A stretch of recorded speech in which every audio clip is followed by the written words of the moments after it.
Hi guys, welcome back to our channel. So for this video, I'm going to be talking about K-dramas and ones that I love. So let's get started. The first K-drama that I absolutely fell in love with, I was one day browsing on Netflix and then I saw the title called Shut Up and Let's Go. And like, that's the American title. The original title is called Shut Up Flower Boy Band. And if you don't know, Flower Boy is like essentially pretty boy, but like they call them flower boys and stuff like that.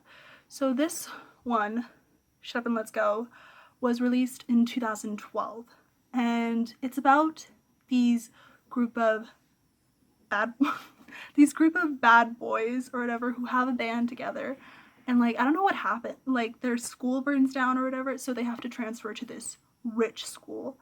And so like the students there are like, they look down on them like they're like trash and stuff like that, but it's like their friendship and they're so strong together and it's just really fun.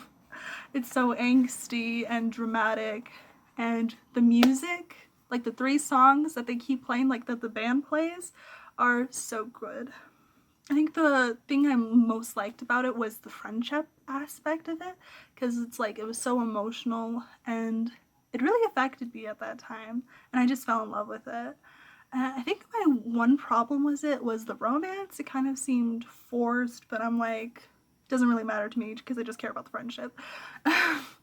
But anyway, that kind of leads me into a story, because I remember in high school, my freshman year of high school, I was in English class, and you know how you're supposed to do those icebreakers? And I remember I wrote down my favorite show was Shut Up and Let's Go. And then I remember the partner that I was with or whatever, like, because we had to share it with the class or whatever. And so like my teacher was like, shut up and let's go. He was like very concerned on what that was. And I'm like, but I didn't explain it. I didn't want to. The second drama that I found was also on Netflix, and this was called Flower Boy Ramen Shop. I was really obsessed with flower boys, wasn't I? But anyway, this one is about this woman who is teaching at a school or whatever, and she's like lost in love. She doesn't know what to do. She feels like she's not gonna find love again, but then circumstances arise and she is the owner of her father's ramen shop. And so with it, there's like 4 boys that she hires or whatever to take on this ramen shop, and it's so outlandish and really funny, actually, just ridiculous, but I love it. There's a lot of misunderstandings, romance, and fighting. Next one is Flower Boy Next Door. Wow, another Flower Boy one. Great. And yeah, it turns out like this was a whole thing. Like the company or whatever was producing all these Flower Boy typed themed shows, and I guess I fell into that. But anyway, this one, Flower Boy Next Door, this one's a little weird. So more weird. So the main girl, she's kind of a creeper. She lives in this apartment, and she is like in love with this guy that she sees across the apartment, which is across the street or whatever. Like she stares at him through the window. She's kind of creepy like that or whatever, but she thinks like she's in love with him. And then one day she gets caught staring over at the apartment by the guy she's in love with's brother, who just came home from Spain, and he's a video game designer or whatever. So like he spots her and he's like, what are you doing or whatever. So like he storms over to her house, and then it's like this whole drama unfolds, and then we learn this whole backstory because she's very guarded and she's kind of like scared of the outside world. Like she hardly goes outside. And then so it's kind of interesting because this guy from Spain is trying to bring her out into the outside world. But it's funny because the opposite with the second male lead, which is the guy that lives next door to her, is a cartoon artist. And he finds it beautiful or whatever, and like he likes that about her. So it's kind of interesting, those different opposites of what they want out of her. My fourth recommendation is I Can Hear Your Voice.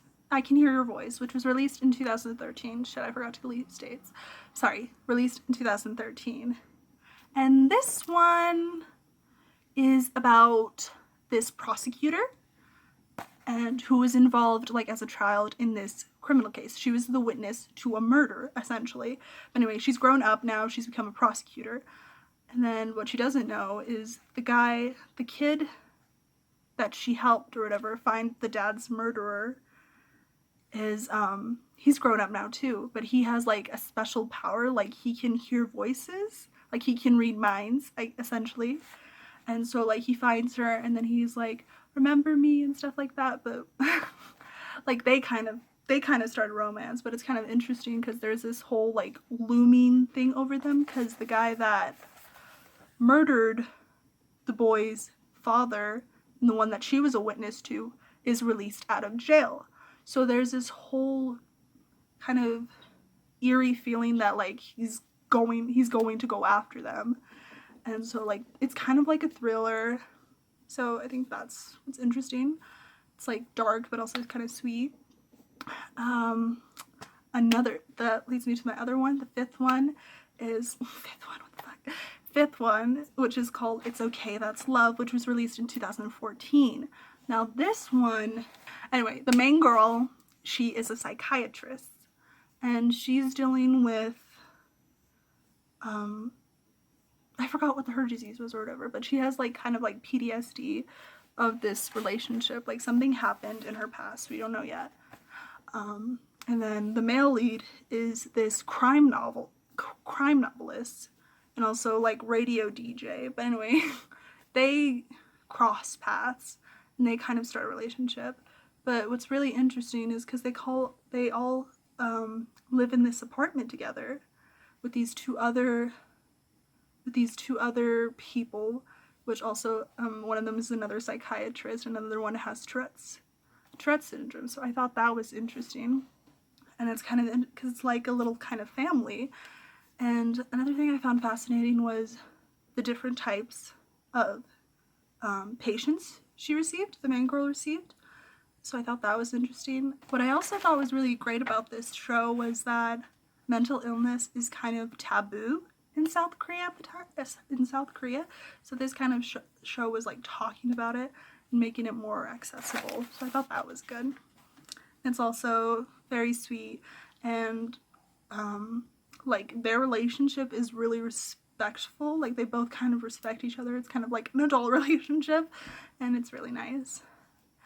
And I think the last one that I really fell in love with was Hello My 20s, which was on Netflix. And I only saw the first season. I don't know about the second season. I don't know if that correlates with one another.